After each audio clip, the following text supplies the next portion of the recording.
Hello, welcome guys. Today in this video, I'm going to show you how to display all keyboard symbol in Windows 10 PC or laptop.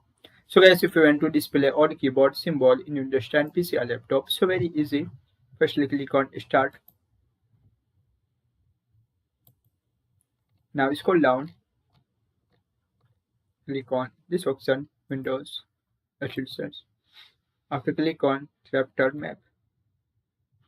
Then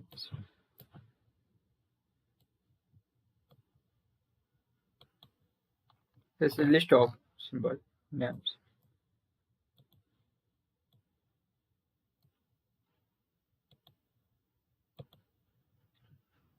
And other way, click on Windows key plus R key type here CharMap CHARMAP.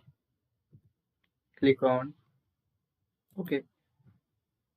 That is. So guys, this is very simple and easy and quickly method if you want to